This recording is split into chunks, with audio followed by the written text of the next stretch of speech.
সুলেমান দাঁড়িয়ে গেল। বদরু ওরা নিজেদের মধ্যে চাওয়াচাওয়ি করল। সুফিয়ান হন্তদন্ত হয়ে ঘর থেকে বের হতেই সুলেমান বলল, এভাবে কোথায় যান? আর আপনি এরকম পোশাক কোথায় পেলেন? আপনি সত্যিই কৃষক তো? সুফিয়ান দাঁড়িয়ে পড়ল, রাঙ্গার কাছে এগোলো। কথা বলার ধরন পাল্টে বলল, আমাকে দেখে তোদের কি মনে হয়? এক এক সময় এক এক রকম মনে হয়। আমরা বিভ্রান্ত। লাল মিয়া বলল। সুফিয়ান হঠাৎ করে মনোভাব নিয়ে লাল মিয়ার দিকে এগিয়ে গেল। লাল মিয়া কিছুটা ঘাবড়ে গেল সুফিয়ানের অভিব্যক্তি দেখে। সুফিয়ান বলল, আমি আলিমনগরের একজন সাধারণ বাসিন্দা, একজন কৃষক, কখনো রাখালবাসীওয়ালা। আপনার কণ্ঠে কখনো সুর শুনিনি, বলল সুলেমান। তাকিয়ে আছে সুফিয়ানের রক্তে মাখা দুটো চোখের দিকে। সুফিয়ান ওদের দিক থেকে মুখ ঘুরিয়ে নিল। ১৫ হালকা গাড় ঘুরিয়ে কাঁধের ওপর থেকে অদ্ভুত এক ভয়াবহ চোখে তাকালো। বলল, যে শোনার সেই শুনেছে। ফারদিনা, বলল বদ্রু। নিশ্চিত কণ্ঠ ওর। তোর বুদ্ধি আছে বদ্রু, বলল সুফিয়ান। আপনি এখন কোথায় যাবেন? সুলেমানের প্রশ্ন। তালুকদার বাড়ি। ভালো হবে জিজ্ঞেস করুন ফারদিনা কোথায়। সে বিদেশে যায়নি, আমি নিশ্চিত। তারা কিছু লুকাতে চাইছে। সবকিছু নিশ্চয়ই তারা জানে। সুলেমান বলল, কি জানে ওরা? বিদেশে গেছে, এটাই তো। সুফিয়ানের ভাবসাব হঠাৎ পরিবর্তন হলো। আবার বলল, আজ ওদের বলতেই হবে ফারদিনা কোথায়। যদি সত্যিই প্রমাণিত হয় ফারদিনা আজমাতকে বিয়ে করে কিরগিজস্তান চলে গেছে, তবে আমিও কিরগিজস্তান যাব। আজমাত কোথায় থাকে ওদের বলতে হবে। ফারদিনাকে শুধু কয়েকটা প্রশ্ন করার আছে। তাহলে দেরি কেন? যান তাদের বাড়ি। সুলেমান যেন বেশ তাড়া দিল। ঘুরে বদ্রুকে বলল, তোরা এই সময়ে এখানে কেন? বদ্রু শুকনো গালে ভিজে ভিজে টান রেখে বলল, গত ৩ দিন হয়ে গেছে ছেলে বউকে খুঁজে পাচ্ছি না। ভাবছি রাগে হয়তো বাপের বাড়ি চলে গেছে। কদিন আগে ঝগড়া হয়েছিল। আজ আমি ওর বাপের বাড়িতে গেলাম, কিন্তু সেখানে গিয়ে দেখি ওর মা বাবা কেউই বাড়িতে নাই। একজনকে জিজ্ঞেস করলাম, উনি বলল তারা বেশ কদিন হয় হাওয়া হয়ে গেছে। কোথায় গেছে কেউ জানে না। বদরুর উদাসীন কণ্ঠে সুফিয়ান চোখ ভাঁজ করল। ওর দিকে তাকিয়ে বলল, কি বলছিস? হুম, ঠিক বলছি। আর ওইটা বলতেই আপনার কাছে এসেছি। এখানে এসে দেখে আপনার এই অবস্থা। ফারদিনা কোথায় চলে গেছে? যান আগে আপনি তাকে খুঁজুন। সুলেমান লুঙ্গিটা বাজ করতে করতে বলল, তুই ঠিকই বলেছিস। গ্রামের কত কত মানুষ হঠাৎ করে উধাও হয়ে যাচ্ছে। আমিও বিষয়টি লক্ষ্য করেছি। গ্রামটা আর আগের মতো নাই। কেমন যেন নিস্তব্ধ হয়ে গেছে গ্রামটি। লাল মিয়া বলল, গ্রামে ঠিক কি হচ্ছে আমরা খুঁজে বের করব, তবে এখন না। আগে ফারদিনাকে খুঁজে বের করতে হবে। সে কোথায় গেছে জানতে হবে। বিদেশে নাকি গড়েতেই আছে। সুফিয়ান ওদের চোখে তাকে ভেবে হতাশার ছায়া দেখল। যে মানুষগুলো কোনোদিন পরিবর্তন হবে না ভেবেছিল, তারা আজ পরিবর্তিত। তার সাথে বেইমানি করবে বলেছিল অনেকে, আজ তার জন্য ওরা চিন্তা করছে। ভেবে সুফিয়ানের আনন্দ হচ্ছে খানিকটা, কিন্তু হৃদয়টা ভেঙে যেন অর্ধেক ঝুলে আছে মাংসপেশির সাথে। ফারদিনার সঠিক খোঁজ না পাওয়া পর্যন্ত হৃদয়টা ভাঙা অবস্থায় থাকবে। ফারদিনা যদি তাকে ছেড়ে সত্যিই চলে গিয়ে থাকে, তবে যেন পুরোপুরি হৃদয়টা ভেঙে পড়বে। সেই সাথে সেও ভেঙে যাবে হয়তো। সুলেমান সুফিয়ানের দিকে এগোলো, বলল, আপনি দেরি করছেন কেন? যান ওই বাড়ি। আপনি আগে থাকুন, আমরা পিছনে পিছনে আসছি। আর তলোয়ারটা আমাদের কাছে দেন। আগে ওইটা নিয়ে ভিতরে যাওয়া লাগবে না। সুফিয়ান সুলেমানের কথা রাখলো, তলোয়ারটা ওর কাছে দিল। এরপর তালুকদার বাড়ির দিকে রওনা হলো। আজ তীব্র শীত। মনে হচ্ছে শীতেরা সব আজ একই সঙ্গে আলিমনগরে জড়িয়ে ধরেছে। আকাশে মেঘের হাতছানি, চাঁদ আছে। চাঁদকে মেঘ ঢেকে রেখেছিল। এখন মেঘ খণ্ডে খণ্ডে উড়ে গিয়ে চাঁদের আলো দিচ্ছে। কিন্তু সুফিয়ানের শরীর থেকে যেন আগুন বের হচ্ছে। ওপরে কোটটা খুলে ফেললো। খুলে ফেলতেই পিছন থেকে একজন কোটটা খুলে নিয়ে গেল। বিষয়টি লক্ষ্য করছে সুলেমান সহ ওরা। ওরা বেশ কিছুটা দূরে ছিল। হয়ে দাঁড়িয়ে গেল। সুলেমান বলল, কেউ একজন সুফিয়ানের গা ঘেঁষে কোট খুলে দিল। মনে হলো অনুচর। এরপর আর অনুচরকে দেখা গেল না। লাল মিয়া বলল, আমিও দেখেছি। এসব বাদ দে, পরে দেখা যাবে। সুফিয়ানের পরনে শুধু গেঞ্জি। সে এখন তালুকদার বাড়ির সামনে। দুজন পাহারাদার পায়চারি করছে। সুফিয়ান একটা সিগারেট ধরিয়েছে। একজন পাহারাদার তার দিকে এগিয়ে এলো, বলল, এত রাতে এখানে? ভিতরে যাব, দরকার আছে। কিন্তু সর্দার কাউকে ভিতরে যেতে বারণ করেছে। আমাকেও। সুফিয়ান ভ্রু কুঁচকে ফেলল। রশিদ তাকে ভিতরে যেতে বারণ করবে না বলে ধারণা করল। কিন্তু পাহারাদারের পরবর্তী জবাব ধারণা পাল্টে দিল। বলল, হুঁ, আপনাকেও যেতে বারণ করেছি। শুনে কিছুটা অবাক হলো সুফিয়ান। সিগারেটের শেষ টান দিয়ে ফেলে দিল। বলল, আমাকে ভিতরে ঢুকতে না দেওয়ার কারণ? তা জানি না। সুফিয়ান ওদের কথা শুনল না। ভিতরে প্রবেশ করতে চাইল। তখন হঠাৎ একজন পাহারাদার তার সামনে বাধা দিয়ে হাত বাড়িয়ে দিল। বলল, যাবেন না। সুফিয়ানের মেজাজ বিগড়ে গেল। ওদের সাথে রাগ দেখাতে মোটেও ইচ্ছে করছে না। কিন্তু এখন উপায় নেই। যে করেই হোক ভিতরে প্রবেশ করতে হবে। সুফিয়ান পাহারাদারকে শান্ত কণ্ঠে ক্রোধের আহ্বাস দিয়ে বলল, সর সামনে থেকে। না। পাহারাদার না বলতেই ওর নাক বরাবর এক ঘুষি মারল সুফিয়ান। পাহারাদার পাশে সরে গেল। নাক থেকে রক্ত বের হলো। অন্যান্য পাহারাদার অনুচর সুফিয়ানের তেজ দেখে হকচকিয়ে উঠল। ওরা পাশ থেকেও ওরা পাশে থেকেও আরো পাশে সরে গেল। সুফিয়ান আঙ্গুলের ইশারায় হুমকি স্বরূপ বলল, আমি এক কথা একবার বলতে পছন্দ করি, দ্বিতীয়বার বলতে গেলে আমার মস্তিষ্কে আগুন স্ফুলিঙ্গ হয়ে ওঠে। বলে সে ভিতরে প্রবেশ করল। ঘরের সদর দরজার সামনে যেতে যেতে মনে হলো দোতলার বারান্দা কেউ দাঁড়িয়ে আছে। সুফিয়ান স্থির হয়ে উপরে তাকালো। জেবুন্নেসা দাঁড়িয়ে আছে। এত রাতে সে যেন সুফিয়ানের আসার অপেক্ষায় ছিল। সুফিয়ান তাকে পাত্তা না দিয়ে সদর দরজার সামনে দাঁড়ালো। সেখানে যে পাহারাদার ছিল সে তাৎক্ষণিক দরজা খুলে দিল। আশ্চর্যের বিষয় হলো দরজা বাইরে থেকে তালাবদ্ধ ছিল। সুফিয়ান সেই নিয়ে কোনো প্রশ্ন করার আগেই দরজা খুলে দিল। ঘরের ভিতরের বেশিরভাগ আলো নিবানো। দু চারটে লণ্ঠন জ্বলছে। কিছু মশাল দোতলার দেয়ালে জ্বলছে। সুফিয়ান আশেপাশে দেখলো কেউ নেই। চোখ তুলে দোতলার দিকে দেখতেই দেখলো জেবুন্নেসা সিঁড়ি বেয়ে নামছে। বলল, তুমি এখানে কেন? আজ তোমার সাজসজ্জা অন্যরকম। হঠাৎ রূপ পরিবর্তনের কারণ? আপনার কি মনে হয় কি কারণ হতে পারে? তোমাকে বুঝার মতো ক্ষমতা কারো নেই। আমারও না। তবে এতটুকু নিশ্চিত, তুমি ছেলে সাধারণ কেউ নয়। সুফিয়ান নিঃশব্দে হাসল। বলল, আপনি অবশেষে একটু হলেও আমাকে চিনতে পেরেছেন। এখন বলো তুমি কে? তোমার উদ্দেশ্য কি? অপেক্ষা করুন, সবটা জানতে পারবেন। তবে আমার আসল রূপের খেল আপনাদের না দেখালেই ভালো হবে। কারণ আমার তাণ্ডব নীলা সহ্য করতে পারবেন না। জেবুন্নেসা সোফায় বসলেন। বললেন, রূপ দেখালেই তাণ্ডবের খেল দেখতে হবে? এর কারণ? সুফিয়ান ঠোঁট বাঁকিয়ে হাসল। জেবুন্নেসার অপর প্রান্তে সোফায় পা তুলে বসল সুফিয়ান। বলল, তখন আপনারা আমার ওপর ঝাঁপিয়ে পড়বেন। আর আমি তখন আঘাত করলে আপনারা সেই আঘাত সহ্য করতে পারবেন না। তোমার এখন এই রাতে এই বাড়িতে আসার কারণ বলো। ফারদিনা কোথায়? ও, তার মানে এই কারণে। তোমার আর ফারদিনার প্রেম চলে। আমি অনেক আগে থেকেই জানি। তোমাদের একসাথে অনেকবার দেখেছি। রাত বিরেতে এখানে ওখানে ঘুরেছ। সব দেখেছি। আপনি আমাদের অনুসরণ করতেন লন্ডন হাতে, কখনো ক্ষেতের আড়ালে, কখনো গাছের আড়ালে। আমিও আপনাকে দেখেছি। কিন্তু আপনার দেখা না দেখা নিয়ে আমার কিছু যায় আসেনি। আমাকে তুমি সহজভাবে নিতে কেন? আমি চাইলেই তোমাদের অনেক ক্ষতি করতে পারতাম। পারতেন, করেননি। সে সাহস আপনার জন্মায়নি। কারণ আমি তোমার সত্যটা যাচাই করতে চেয়েছিলাম। তোমাকে নিয়ে আগে থেকেই সন্দেহ ছিল। শুধু উপযুক্ত প্রমাণ ছিল না। এখন আছে? সুফিয়ান কঠিন চোখে প্রশ্ন করল। তোমার সাথে ফারদিনের সম্পর্ক ছিল। সেটি সবাই জেনে গেছে। আমিও জানিয়েছি। কিন্তু আফসোস, তোমাদের সম্পর্ক পূর্ণতা পেল না। ফারদিনা বিদেশে ছেলের হাত ধরে চলে গেছে। তাও বিয়ে করে। মিথ্যে কথা। সুফিয়ান আত্মবিশ্বাসের সাথে বলল। থেমে আবার বলল, ও এই বাড়িতেই আছে। আপনারা ওকে লুকিয়ে রেখেছেন। বলুন ও কোথায়? কোথায় আটকে রেখেছেন? আশ্চর্য। মিথ্যে কেন বলবো আমরা? গত কিছুদিন ধরে জাহাজ চলাচল বন্ধ। তাহলে ওরা বিদেশে গিয়েছে কিভাবে? জেউন্নেসা নড়েচড়ে বসল। চোখের চারপাশ কুঁচকে গেল খানিকটা। সুফিয়ান তীক্ষ্ণ চোখে লক্ষ্য করল বিষয়টি। বলল, কি হলো, ভয় পেলেন কেন? সত্য জায়গায় পা পড়েছে আমার। তাই মিথ্যের আড়াল থেকে উঠে দাঁড়াতে পারছেন না নিশ্চয়ই। তুমি অনেক বেশি কথা বলো।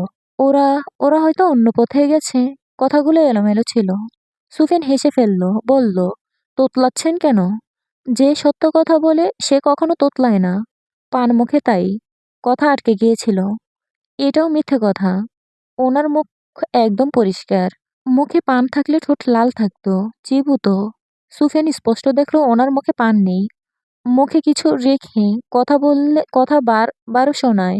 সুফিয়ান পা নামিয়ে ফেলল, দাঁত কিরমির করে এদিক সেদিক দেখল, বলল, আপনি পান খাচ্ছেন না। আপনি নারী না হয়ে যদি পুরুষ হতেন, এতক্ষণে আপনার জিহ্বা টেনে ছিঁড়ে ফেলতাম। তোমার সাহস তো কম নয়, আমার জিহ্বা ছেঁড়ার কথা বলছো? ছেঁড়ার কথা বলেছি, ছিঁড়িনি।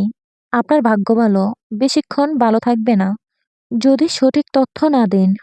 আমার কথা বিশ্বাস না হলে আদিবকে জিজ্ঞেস করো। আদিব সিঁড়ি দিয়ে নেমে সুফিয়ানের পিছনে আসলো। পায়চারি করতে করতে বলল, তুই এখানে আবার এসেছিস কেন? সুফিয়ান দাঁড়িয়ে বলল, তোরা মিথ্যে বলেছিস কেন? ফারদিনা বিদেশে যায়নি, জাহাজ চলাচল বন্ধ। তাহলে ওরা নিশ্চয়ই উড়ে উড়ে যায়নি। আমরা কখন বললাম ওরা সমুদ্রপথে গিয়েছে? উট চড়ে গিয়েছে, মরুভূমির পথে। সুফিয়ান হঠাৎ করে স্তব্ধ হয়ে গেল। আদিবের কণ্ঠে মিথ্যের আশ্রয় দেখা যাচ্ছে না। সে খানিকক্ষণের জন্য বিশ্বাস করে ফেলল, উটে চড়ে দূরের পথ পাড়ি দেওয়া যায়, বিষয়টি সুফিয়ান ভুলেই গিয়েছিল। এখন সে কি করবে? কিরগিজস্তান চলে যাবে? ফারদিনা সত্যিই তাকে ছেড়ে চলে গেছে? পুনরায় ভাবনাগুলো তার ভিতরে ঘুরপাক খাচ্ছে। সে দুর্বল হয়ে গেল, বুকের ভিতরে দুক দুক শব্দ সৃষ্টি হচ্ছে। আদিব সুফিয়ানের দিকে তাকিয়ে বলল, তোর রূপ পরিবর্তন। তুই নিশ্চয়ই কৃষক না। একজন কৃষক শিক্ষিত ছেলের মতো চলতে পারে না, শুদ্ধ ভাষায় কথা বলতে পারে না, চোরদের শুদ্ধ ভাষা শিখাতে পারে না, লিখতে পারে না, শহরে ছেলেদের মতো পোশাক পরতে পারে না, বিশেষ করে সেই পোশাক কেনার সামর্থ্য থাকতে পারে না। তোর সেই সামর্থ্য কোন থেকে আসলো? ইউরোপ থেকে আসা সিগারেট খাওয়ার সামর্থ্য তোর থেকে আসলো? আমি ইউরোপের সিগারেট খেয়েছি, তা তুই জানলি কিভাবে? আমার কাছে অনেক তথ্যই আছে। তুই যদি ভেবে থাকিস তুই একাই চালাক তাহলে ভুল। সুফিয়ানের রাগ উঠল, কিন্তু রাগ বহিঃপ্রকাশ করল না। বলল, আমার এখনো বিশ্বাস হচ্ছে না ফারদিনা বিদেশে চলে গেছে, তাও অন্য কারোর হাত ধরে। তুই খোঁজ নে দরকার হয়। আমি ওর ঘরে একবার দেখতে যাই। আদিব ভেবে বলল, চল। ফারদিনার ঘরে তারা গেল। আদিব একপাশে দাঁড়ায়। জেবুন্নেসা সুফিয়ানের দিকে একবার একবার আদিবের দিকে তাকালো। সুফিয়ান ঘরটির চারপাশে দেখলো, বিছানা উল্টিয়ে পাল্টিয়ে দেখলো। কি খুঁজছে নিজেও যেন বুঝতে পারছে না। মাথা থেকে সবকিছু বেরিয়ে যাচ্ছে। কিছুক্ষণ পরে বোধহয় নিজের নামটাও ভুলে যাবে। সেই উপক্রম দেখা দিচ্ছে। আদিব জেবুন্নেসাকে ইশারা করলো। জেবুন্নেসা মাথা নাড়িয়ে বুঝালো সে বুঝেছে। এরপর কোথাও গিয়ে একটা বাজ করা কাগজ উদ্ভ্রান্ত সুফিয়ানের দিকে এগিয়ে দিল। সুফিয়ান বিছানার বালিশ উল্টাচ্ছিল, হাত থামিয়ে কাগজটার দিকে তাকালো। আদিব বলল, ফারদিনা নিশ্চয়ই তোর জন্য চিঠি রেখে গেছে। এটাই ভেবেছিস তো? এতক্ষণ ধরে ওটাই খুঁজতেছিলিস? নে পরে দেখ কি লেখা আছে। সকালে তোকে দিতে মনে ছিল না। সুফিয়ানের হাতটি কাঁপছে। তার রূপের সাথে যেন ভেজা চোখ, কাপা হাত বেমানান লাগছে। চিঠিটা খুলল। প্রিয় বাঁশিওয়ালা, তোমার বাঁশির সুরে প্রথমবারের মতো ছুটে গিয়েছিলাম অন্ধকার রাতে। ভয় আতঙ্কের মাঝেও যেন তোমার বাঁশির সুরে একরকম সাহস তৈরি হয়েছিল সেদিন। কি ছিল তোমার বাঁশির সুরে তা আমি জানি না। পাগলের মতন ছুটে গিয়েছিলাম অচেনা বাঁশিওয়ালার কাছে। তোমাকে দেখা মাত্রই ভয়ে মরা জীবনটা হঠাৎ যেন আনন্দে আর সাহসে ভরে উঠেছিল। তোমার সুর আমাকে মুগ্ধ করে, তোমার ওই মায়া ভরা দৃষ্টি আমাকে মুগ্ধ করে। প্রথমবারের মতো সেদিন তুমি আমাকে শত্রুর হাত থেকে রক্ষা করেছিলে। সেদিন ধরে নিয়েছিলাম এই মানুষটি আমাকে হয়তো সারা জীবন আগলে রাখার জন্য উপযুক্ত, নিখোঁজ। ভালোবেসে ফেলেছিলাম তোমার সরলতাকে। একজন সাধারণ বাঁশিওয়ালার মায়ায় আটকে গিয়েছিলাম। জমিদারের মেয়ে হয়ে একজন সাধারণ কৃষককে ভালোবাসাটা অন্যদের কাছে অস্বাভাবিক মনে হলেও আমার কাছে সেই তুমিই ছিলে সেরা। কিছুটা সময়ের ব্যবধানে আমার অনুভূতি আর চেপে রাখতে পারলাম না। প্রকাশ করেই দিলাম আমি তোমাকে ভালোবাসি। তুমিও বললে আমাকে ভালোবাসো। সেদিন আমি বলেছিলাম আমার খুব ইচ্ছে তুমি আমাকে গোলাপ দিয়ে প্রেম নিবেদন করবে। তুমিও আমাকে আশা দিয়েছিলে করবে। কিন্তু কতটা বোকা আমি দেখো। তোমার সব কথা আমি বিশ্বাস করেছিলাম।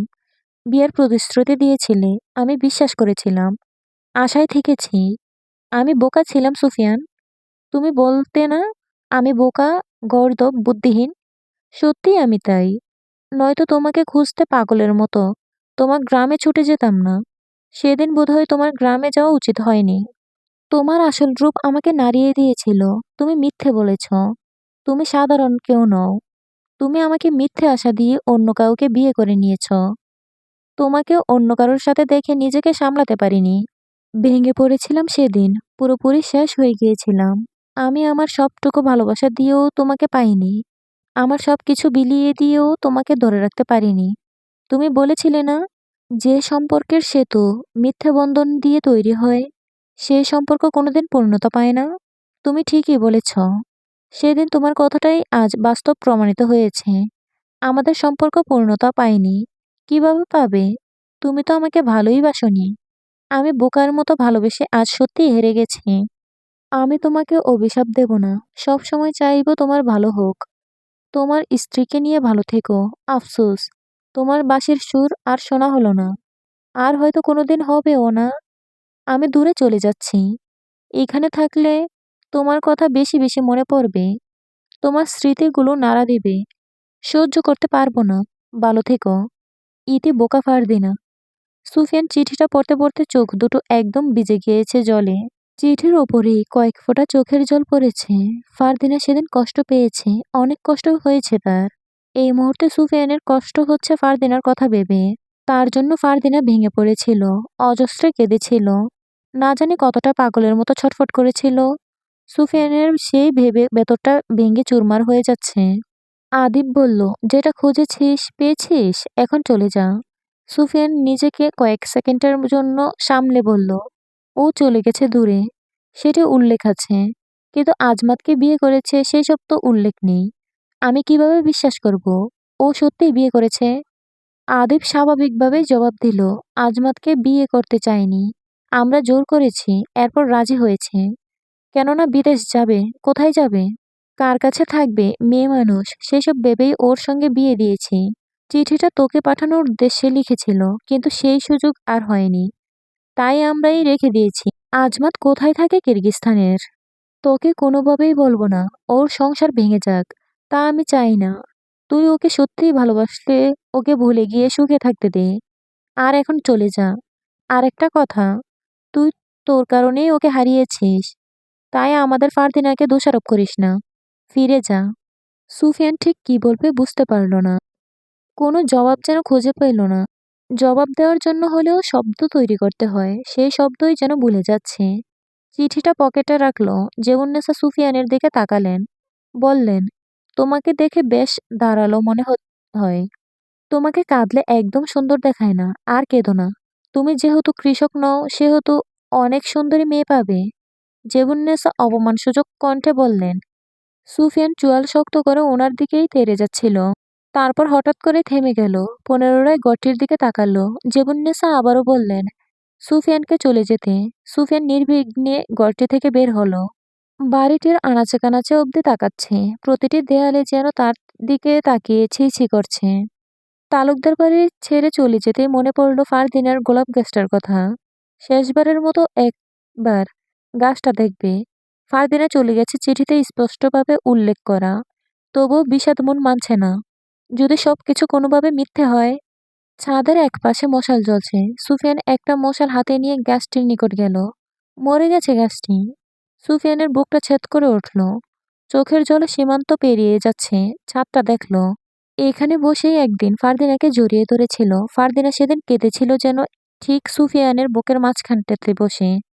ফারদিনার চোখের জল সুফিয়ানের সহ্য হতো না। তাকে না পেয়ে যখন গ্রামে যায়, তাকে অন্য একটি মেয়ের সাথে ঘনিষ্ঠ অবস্থায় দেখেছে।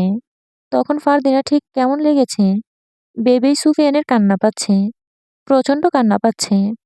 ছাদের পাশে গেল। সুফিয়ান খোলা মাঠে দাঁড়িয়ে ঠিক এদিকে তাকিয়ে থাকতো। আর ফারদিনার রেলিং এর পাশ ঘেঁষে দাঁড়িয়ে তাকে দেখতো। মুহূর্তগুলো সুফিয়ান মনে করতে পারছে না। আদিবের উপর রাগ উঠছে। জোর করে ফারদিনাকে বিয়ে দিয়েছে। ইচ্ছে করছে ওদের শেষ করে ফেলতে। কিন্তু কোনো এক বাধা যেন তাকে আটকাচ্ছে।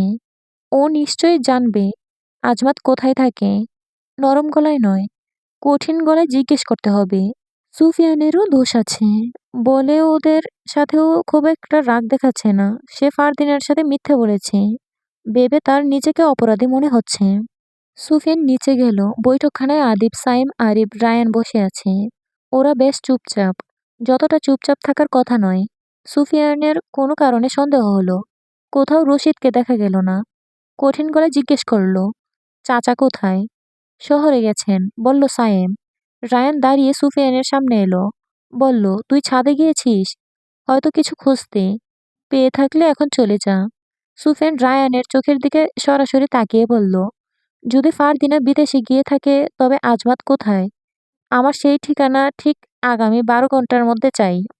আর যদি তোরা কোনো মিথ্যে বলে থাকিস, সেটাও আগামী 12 থেকে 24 ঘন্টার ভিতরে স্বীকার করে ফেলিস। 24 কেন, এর বেশি অপেক্ষা করলেও সত্য মিথ্যে হয়ে যাবে না। আর আজমাতের ঠিকানা আমরা দেব না। তোর ইচ্ছা হলে নিজেই খুঁজে নে। আদিব বলল। সুফিয়ান বলল, খুঁজে তো আমি নেবই। তোর আর তোরা মিথ্যে বলেছিস না সত্যি বলছিস সেটাও যাচাই করছি। যদি ইচ্ছে করে ফারদিনাকে আমার থেকে দূরে রাখিস না, তাহলে আমার থেকে খারাপ আর কেউ হবে না। তোদের বংশ নির্বংশ করে ফেলবো। সুফিয়ানের চোখে মুখে লাবার স্পর্শ। শেষবারের মতো সবার দিকে তাকিয়ে ঘর থেকে বের হতেই সাইম প্রশ্ন ছুড়ে দিল, তোর আসল পরিচয়টা দিয়ে যা। সুফিয়ান পিছপা হয়ে পুনরায় রায়ানের কাছে আসলো। বলল, খুঁজে বের কর। রায়ানের হঠাৎ চোখ পড়ল সুফিয়ানের বাঁ হাতের পিছনের স্থানের দিকে, চামড়া খোদাই করে স্পষ্ট করে কিছু লেখা। রায়ান আক্রমণের মতো সুফিয়ানের হাতটি ধরে লেখা দেখল। সেখানে ইংরেজিতে ছোট্ট করে লেখা, আই হেট ব্রিটিশ। সুফিয়ান হাতটি ছিটকে সরিয়ে নিল। রায়ান জিজ্ঞেস করল, তুই ব্রিটিশদের ঘৃণা করিস কেন? সুফিয়ান আঙ্গুল তুলে বলল, সেই জাস্টিফিকেশন আমি তোকে দেব না। এরপর দ্রুত পায়ে চলে গেল। রায়ান ঘুরে বাকি ভাইদের দিকে তাকালো। সাইম বলল, ও আমাদের এত সহজে ছাড়বে না। কি করব এখন আমরা? ওকে বাঘের খাবার বানাবো? আগে ওর সঠিক পরিচয় বের কর, তারপর দেখা যাক কি করা যায়।